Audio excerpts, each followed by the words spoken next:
they imposed taxes and tariffs on the export of Indian textiles, whatever little was still being made, and of course, instead started flooding the market with their own goods. That was how they destroyed textiles. And of course, by the late 19th century, and Gujarat is a very good example, Indians had started manufacturing as well. But imagine if we had done so when we were at the top of the heap, as it were, if we were already commanding the largest world's market share in textiles and then had seen the new technological developed machines and so on and made our own innovations as any entrepreneur would, we might well have been a far, far bigger player in global textiles then than we ever became. The second example is shipbuilding. We used to make the finest ships in the world. The quality of Indian shipmaking craftsmanship was so high that our ships were admired by the British. After they started conquering large chunks of India, they started manufacturing ships in India because Indian wood, that is teak and mahogany and sal, were actually far superior to the British wood of fir and pine. So the average British ship in those days, they were all wooden ships as you realize, lasted about 7 or 8 years, whereas the average Indian ship lasted more than 25 years. So there was no comparison. It was also not only a better ship, but lasted longer and was better business. And you said even Indian swords were superior to their swords. So that's coming to steel. So shipbuilding, anyway, they destroyed that and they passed a number of laws. For example, one ingenious law prohibited ships made in India, because even the British started making ships in India.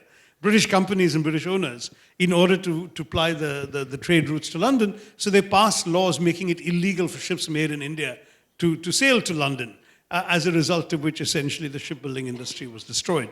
Then steel.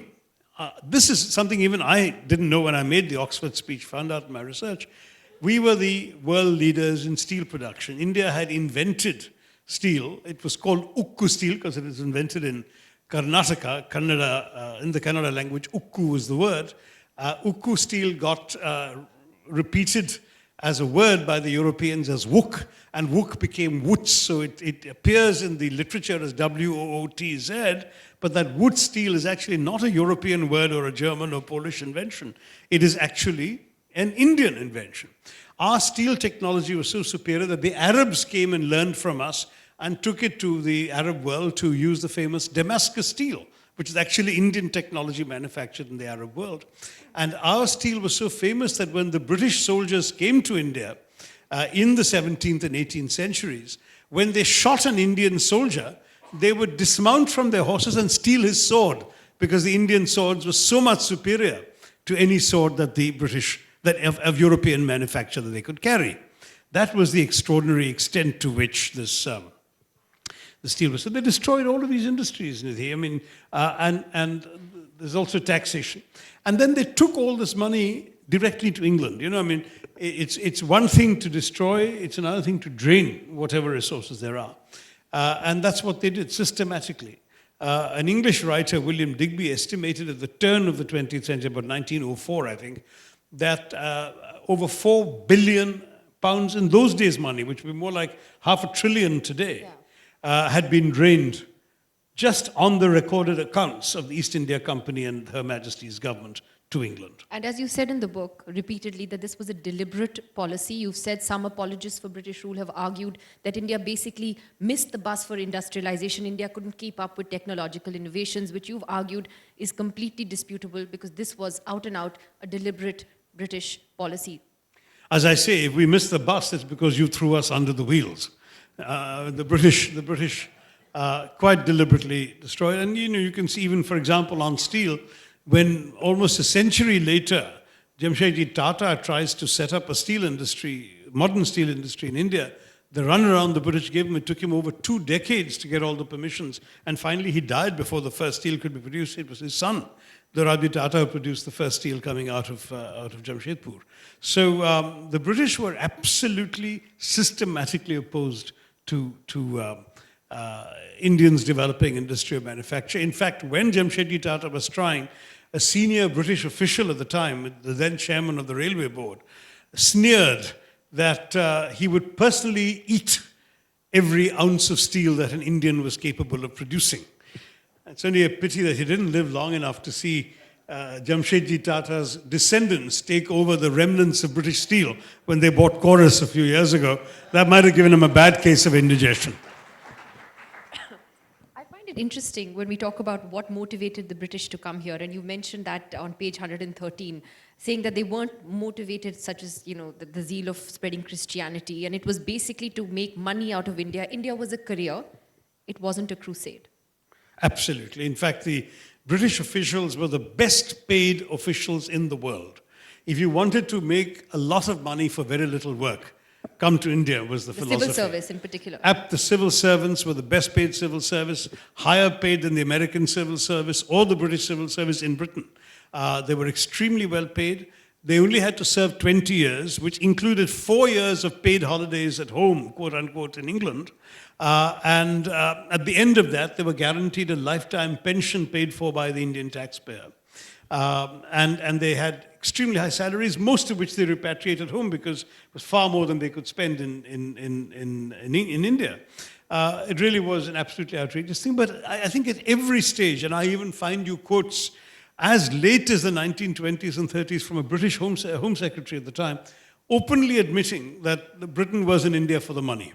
In fact, the Home Secretary, whose name slips my mind for the moment, but it's in the book, actually said that, we seized India with the sword and we ruled it with the measuring tape, or words to that effect. And we shall continue to hold it by the sword. All this talk about being there for the good of the Indians is utter humbug and cant. We are there for our own good and our own profit, and that's exactly what we're going to do. So some of them are very honest about their motives, much more. But the truth is that there was a lot of the self-justification for sort of public relations purposes. Well, the people you call apologists for British rule may not necessarily be apologists, but those of us who look at the legacy of their rule and look at schools, colleges, you mentioned that in your introduction, schools, colleges, courts, a free press. We do see these as things we have inherited from the British. Maybe not, they may not have set out to do it for our benefit, but we have used those to our benefit. You don't see a positive in that? Well, I'll tell you, first of all, that all of these things that we give the British credit for are reflections of modern life, which many countries have acquired without having to go to the trouble and expense of being colonized. You don't have to be colonized to build a railway system. You don't have to be colonized to develop a press. Thailand has done it, Japan has done it, China has done it. No one colonized them.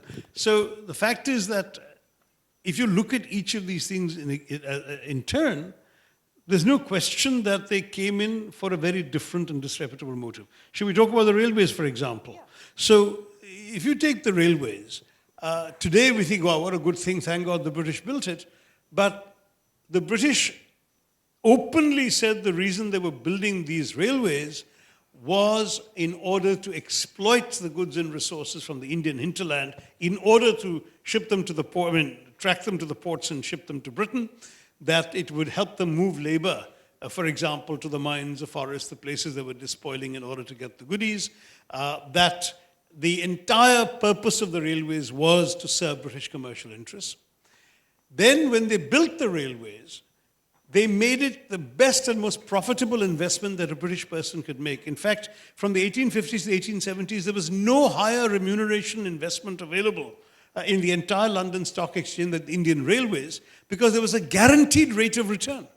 A guaranteed rate of return was offered to the British investor from the Indian taxpayer. So they had a cushy time. And as a result, of course, there was no limit on expenses because Indians were paying for it anyway, with the result that each mile of Indian railway being built cost 9 times what the same 1 mile cost in America, in Britain, in Canada, in Australia. 9 times. And the reason they were doing this is because let's exploit the Indians, let them pay for it. Then they built it, they ran it for themselves. When Indian passengers started also trying to take advantage of the new system in order to get around the country. And remember, the tracks were not built to cater to passenger demand. They were built to cater to British purposes. But when they added these wagons with those deplorable wooden benches, the slats that served as seats, they charged Indian passengers the highest passenger rates in the world, while they charged British companies the lowest freight rates in the world.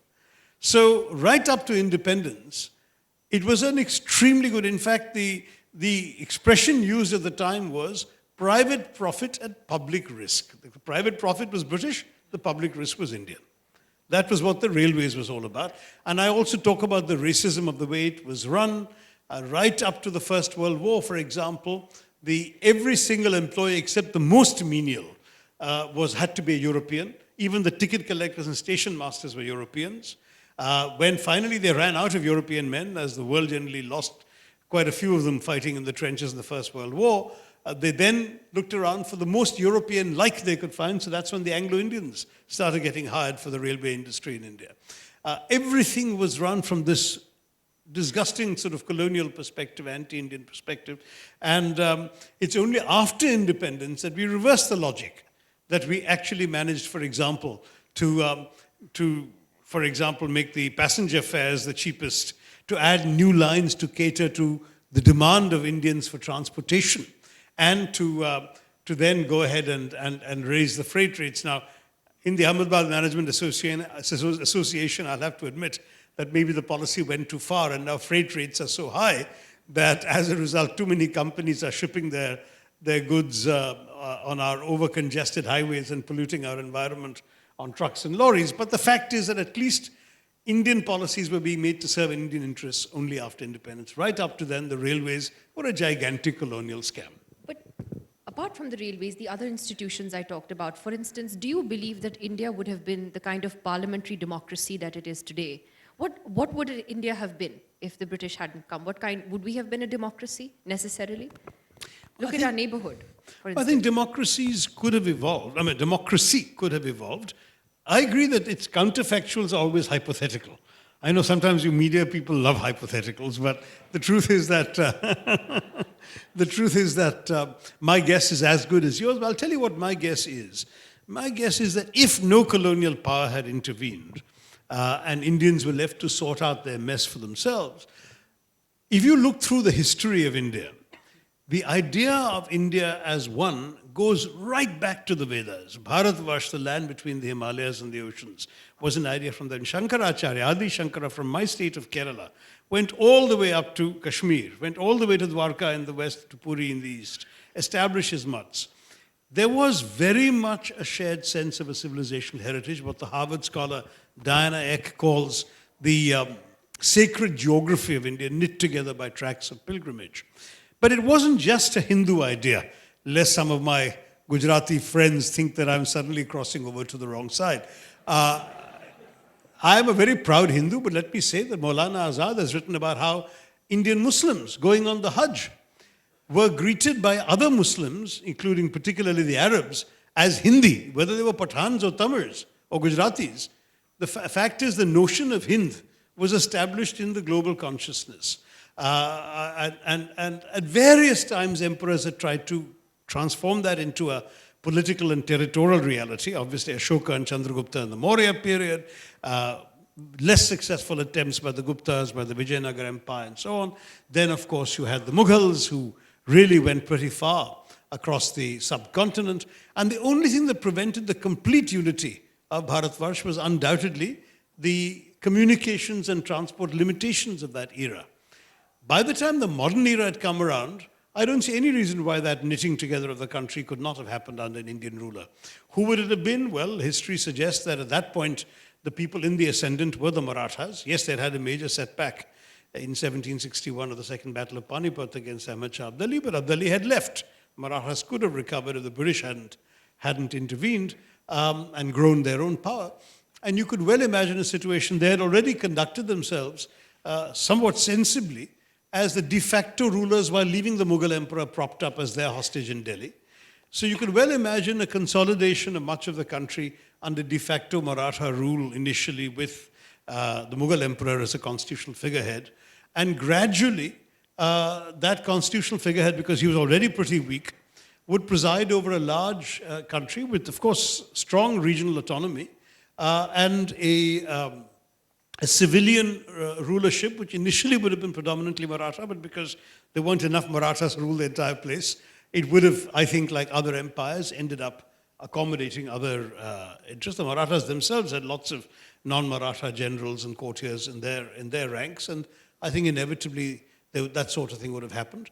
If you look, for example, at how Japan modernized under an ancient monarchy and ended up with strong civilian rulers while preserving the titular position of the king, we could have done something similar. But what Or about the other way in which institutions, for instance, a free press? And you've argued in the book that it wasn't as free as we thought it was. it wasn't And- free and- for the Indians, it was free for the Brits. Exactly. But the idea of a free press began at that time. And also, let's face it, they brought us the English language. You and I might have been speaking English like the Chinese, no offense, today, if they hadn't come. And that the English language is a big advantage for us today in the world order. Okay, so as far as the English language is concerned, I mean, again, the British didn't sort of give it to us with any benefit for us intended. Macaulay was quite clear in his notorious Minute of 1835, where he basically said that we should not make any effort to teach English to the Indian masses. We should teach it to a small, narrow stratum of Indian society, who would be, as he put it in that famous phrase, Indians in blood and color, but English in taste, in opinions, in morals, and in intellect, who would essentially serve as a class of almost interpreters between the rulers and the ruled, between the British and the rest of us. And the purpose was essentially to enhance and perpetuate British control. I mean, 90% of those in India who learned English never learned it well enough to hold their own against the Brits, but only well enough to be sort of clerks and lower level officials to serve the British, never posing a serious threat to the British, but often becoming the caricatured Babu that you read about in Kipling's Kim and so on. At the same time, the fact that Indians seized upon this language, educated themselves in it, and turned it into an instrument of their own liberation is to the credit of those Indians, not the British, because the British didn't intend to do this. The British had no desire to use the Indians, to use education to help Indians discover the injustices being perpetrated against them. So I think that, yes, we're glad to have the English language today. And history has brought us to the point where we have a language, or at least some of us have a language. As many others point out, it is still a minority, a small minority in our country that has the language, but that language is an asset to all of us who have it in terms of any international role we want to play, foreign contacts, businesses, customers, etc. And it has served to link us together. But don't forget that linked languages existed in the past as well, whether it was Sanskrit among the elite of the old days, whether it was the various Prakrits, whether it was, for that matter, Persian in the Mughal court, and indeed the court of the Delhi Sultans before that. A lot of people learned Persian who were not Muslim. The entire Kayas subcaste rose up by their mastery of Persian, which made them scribes and made them indispensable in the administration. So all of these things, maybe we'd be having this conversation in Persian if that had continued, who knows? But the fact is that a linked language, I think, would have evolved. But again, I'd much rather have had some pretty young British VSOs teaching us English than sturdy British master sergeants coming and thrusting it down with their boot and their baton. Another important part of your book, of course, is the Hindu-Muslim divide. And you said that large-scale conflicts, it's clear, between Hindus and Muslims that were religiously defined only began under colonial rule. Many other kinds of social strife were labeled as religious due to the colonialist assumptions that religion was a fundamental division in Indian society. So are you saying that Hindu-Muslim divisions based on religious lines should entirely be blamed on them? Yeah, pretty much entirely. And I'll say this because whereas there had been clashes between Hindus and Muslims in the past in various parts of the country, very rarely were these clashes because one was a Hindu and the other was a Muslim.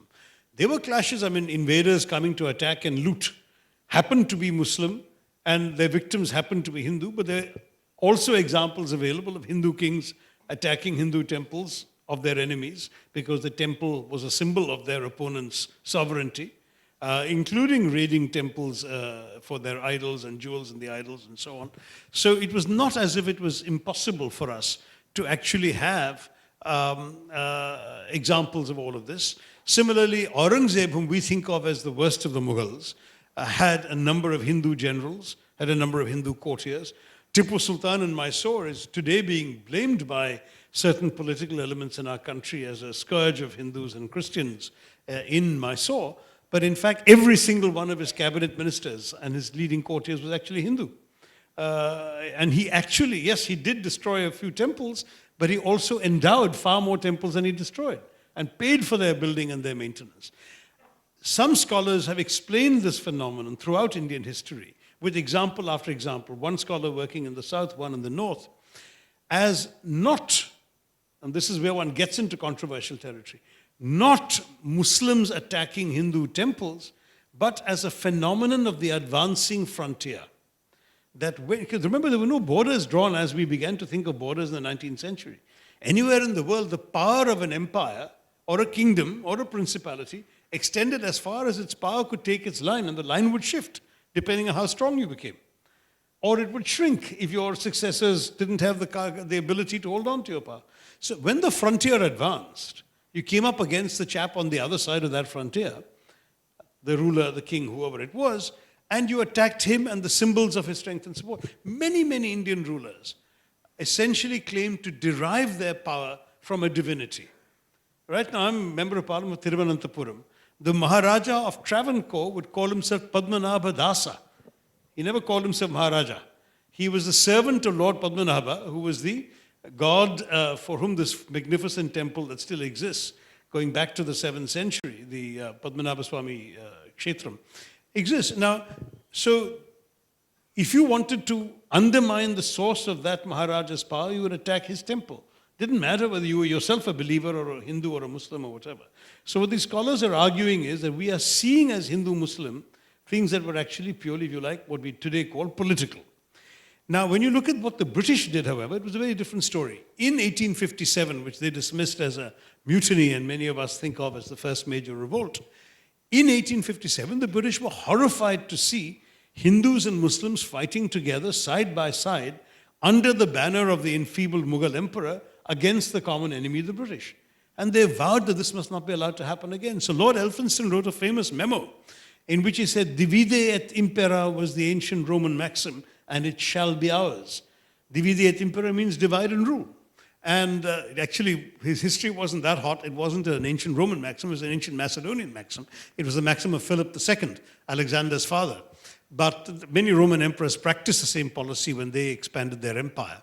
And the British said, we have to divide. So they saw this country potentially as easiest to divide on religious lines. So they very consciously and deliberately, I've given example after example in the book, tried to foment a separate Muslim consciousness. So when the Indian National Congress was created in 1885, and its first few presidents included Hindus, Christians, Muslims, Parsis, instead of sort of welcoming this as a representative body which involved really all segments of Indian opinion, the British essentially encouraged, lobbied for, and helped finance the creation of the Muslim League as a rival body, deliberately in order to divide and split the nationalist movement.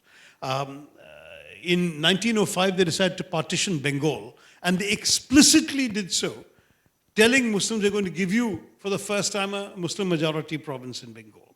And a number of irresponsible statements were made by Muslim leaders. When the first plan came up, the Nawab of Dhaka, who was a Muslim nobleman in Bengal, said this plan is a beastly idea, I'll never stand for it.